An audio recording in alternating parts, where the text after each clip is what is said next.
They call me Uncle Sam, and I'm sure that the youngest folks in this audience are probably looking up here and thinking, who is that guy?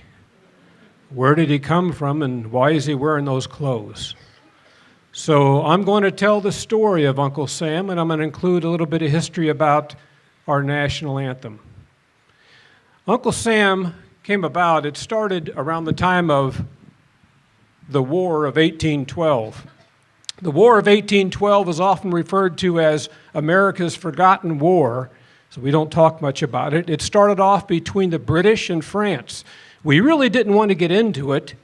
We were drug into it by the British because they were restricting our trade and they were kidnapping sailors off of our ships, making them work on the British ships. And that's what drug us into the war.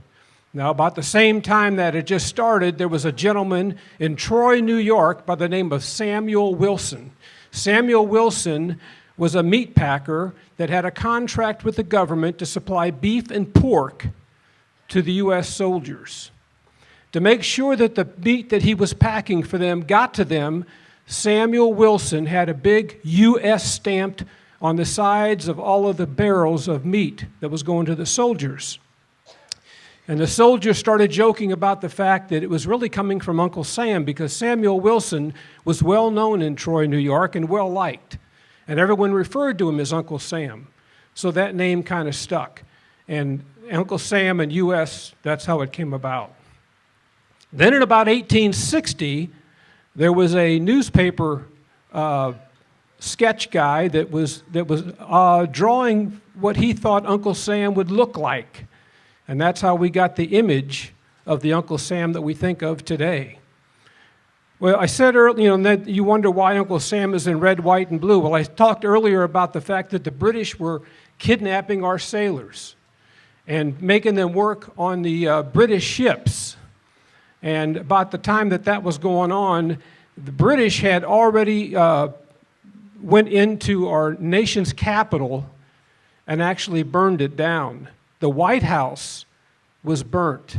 The only thing that saved it from being burnt to the ground was the fact that, believe it or not, a hurricane hit that area and all of the rain put out the fire. Otherwise, the White House would have been completely destroyed by the British.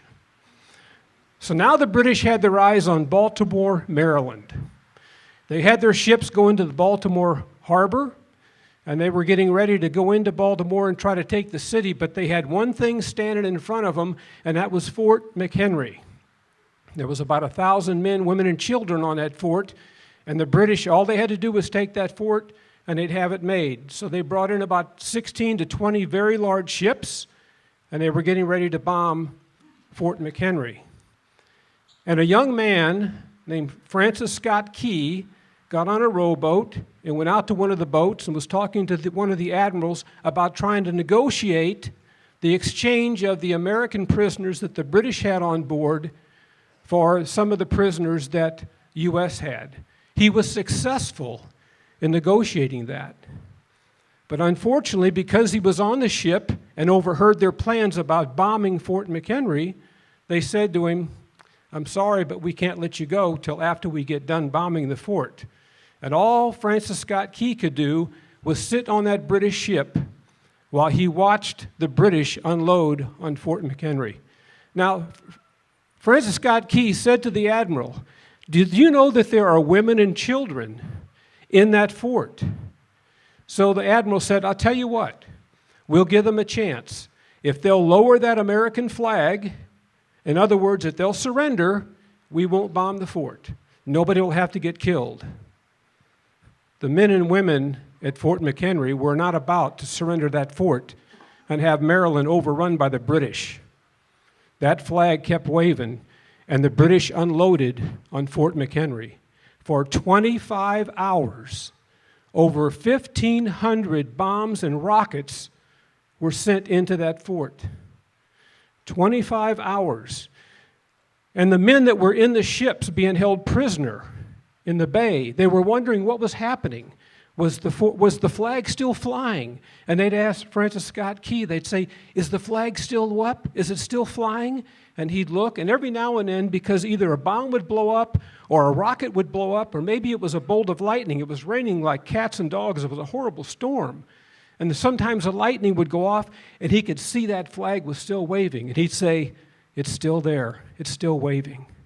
And sometimes a bomb would come so close that maybe the flagpole would start to lean a little bit, and the men would straighten it back up. Finally, the British gave up after 25 hours. And when the sun came up and the wind started to blow the smoke away from Fort McHenry, everyone could see that that American flag, although it was tattered and tore up, it was still flying.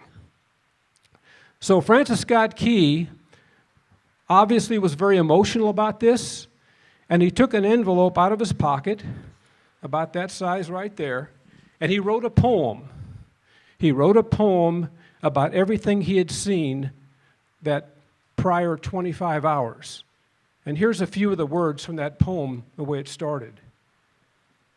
Oh, say can you see, by the dawn's early light, what so proudly we hailed at the twilight's last gleaming, whose broad stripes and bright stars, through the perilous flight, over the ramparts we watched were so gallantly streaming, and the rocket's red glare, the bombs bursting in air, gave proof through the night that our flag was still there. Yep, that became our national anthem.